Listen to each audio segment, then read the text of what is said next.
ভাষায় আমার আজকে আমি বলতে চাই, সংক্ষেপে একটি কথা বলবেন, আলহামদুলিল্লাহ। আল্লাহ বলছেন আমার প্রশংসা সব করা হয়ে গেল, এটাই আমার প্রশংসা। তো তোমরা যে যতটুকু শিক্ষা করতে পারছো আলহামদুলিল্লাহ। আজকে এই প্রতিষ্ঠানে ছোট্ট ছোট্ট ছেলেরা কি গাজাল বলছে শুনে মুগ্ধ হয়ে যাচ্ছে। আমি নিজেকে নিজেই ভাবতে পারি না। হিন্দিতে বক্তব্য দিচ্ছে, আমি নিজেই তো হিন্দি জানি না, লিখতেও জানি না, একটু পড়তে শিখেছি। তিনারা আরবি মুখস্থ করছেন, কোরআন তেলাওয়াত করছেন, আমি নিজেই ভাবতে পারি না। গাজাল বলছেন এবং কিরাত করছেন, উর্দুতে বক্তব্য দিচ্ছেন, আমি উর্দু নিজেই বুঝি না। তো যাক আলহামদুলিল্লাহ, মাশাআল্লাহ। ছোট ছোট বাচ্চারা এবং বুখারী শরীফ, তিরমিজি, আবু দাউদ, নাসাই, ইবনে মাজাহ, অনেক রকমের অনেক হাদিস থেকে অত নম্বর, অত পৃষ্ঠা, অত পাতার এই হাদিসটা আছে, আমার ছেলেরা বলে দিতে পারছে।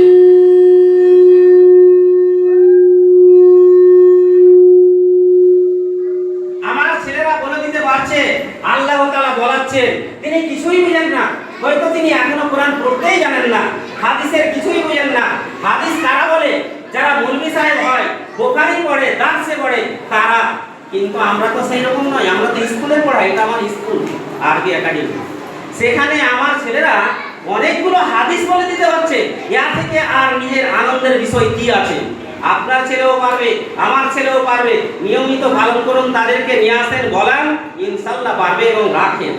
বাড়িতে যেয়ে চেষ্টা করুন। আচ্ছা, সব থেকে আজকে বড় কথা হলো, বাবুরা তোমরা বহু কষ্ট করে শিখেছো। আমি বলেছি যে যেমন কষ্ট করবে তার প্রতিফল সে যেমন পাবে। হাল জাযাউল ইহসান ইল্লাল ইহসান, যে যেমন কর্ম করবে তার তেমন ফল পাবে বলছে। এই রকম হচ্ছে ব্যাপারটা। তো যাক, আমি বলতে চাইছি আল্লাহ তাআলা বলেছেন, পবিত্র কোরআন শরীফ দান করেছেন, সেই কোরআনের মধ্যে 6666টি আয়াত আছে। তার মধ্যে বিভিন্ন জায়গাতে বিভিন্ন আয়াতে অনেক উল্লেখ আছে এবং মানে আছে, তাফসীর আছে। তো একটা একটা করে আয়াত তোমরা শিক্ষা করো এবং বলতে শিখো। আমি যে দুই তিন জায়গা থেকে বললাম, ওই দুই তিন জায়গার আয়াত ওইগুলো একটা একটা করো। এবং ইকরা বিসমি রাব্বিকাল খালাক, ইকরা মানে পড়তেই হবে তোমাকে বলছে। আল্লাহ তাআলা বলছেন, আল্লাহ নবীকে বলেছেন, প্রথমেই বলছে পড়ো। আমরা অভাব স্যার, আমার ছেলেটাকে পড়াতে আর পারছি না। আমার গার্জেনেরা আজকে প্রায় 8 মাসের মধ্যে, আজকে 7.5 মাস চলছে, জানুয়ারি থেকে নিয়ে আগস্ট মাসের 15 আগস্ট 15 দিন, 7.5 মাস। এই 7.5 মাসের মধ্যে 7.5টা ছেলে, আধ ঘন্টা করে নেন যে 7.5টা, 7.5টার ছেলে বলছে কারো বেতন দেওয়াই আছে, বলছে আমার ছেলেটাকে স্যার আর 3 মাস স্কুল পাঠাবো। কত সুন্দর কথা!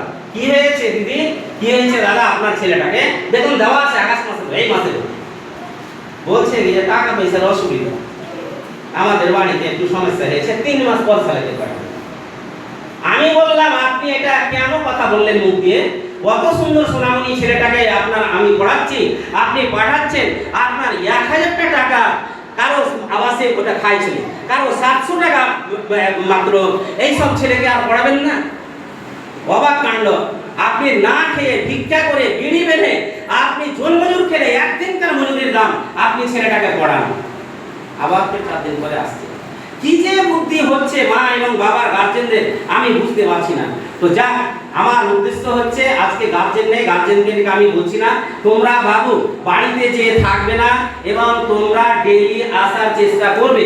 অনাবাসিক ছেলে মেয়েদের আজকে বিয়ে আছে ওই বাড়িতে, আজকে গেছে ডাক্তার বাড়ি, আজকে গেছে, আজকে আপনার কি বলছে গিয়ে ওই মাঠে গেছে, আজকে বলে কোথায় গেছে, এই করে করে অনেক আমাদের গাড়িতে 30টা 32টার জায়গা, যেখানে 35টার গাড়ি, 30টা ছেলে কোনোদিনই আসে না, 25টা 26টা 28টা 22টা ছেলেগুলো বেতন দেয় পড়ে।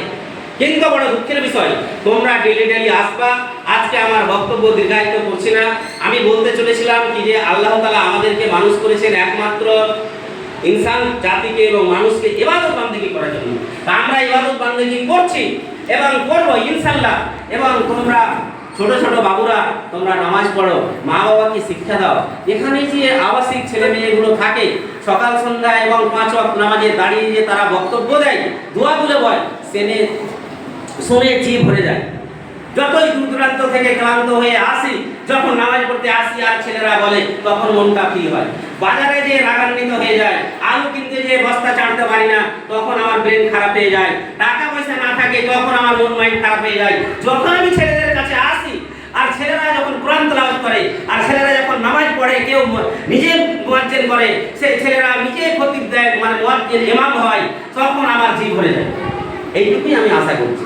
বাবু, আমি বহু কষ্ট করে তোমাদেরকে মানুষ করছি, তোমরা ভালোভাবে মানুষ হও এবং ভালোভাবে এসো এবং তোমরা ছেড়ে যেও না। তোমার মা বাবা যদি আসতে নিষেধ করে, আমার সাথে দেখা করাও এবং বলো। অনেকের মা বাবা বলছেন এই কথা, আর তোমরা বাড়িতে যেয়ে থাকিও না। আজকে আমি আর বেশি বক্তব্য বলতে চাই না। আমার কথা হলো 6666টা কোরআনে শরীফের আয়াত আছে। আম্মা পাড়াটায় একটা পাড়া, সেখানে অনেকগুলো কতটি সূরা আছে। আচ্ছা, এবার তোমরা একটা একটা করে পড়ছো, একটাতে 10 নেকি, একটা হরফে কতগুলো নেকি তোমার বাপ মা পাচ্ছে তোমরা ভেবেছো? কতগুলো তোমরা নামাজে দোয়া বলছো, শিখেছো?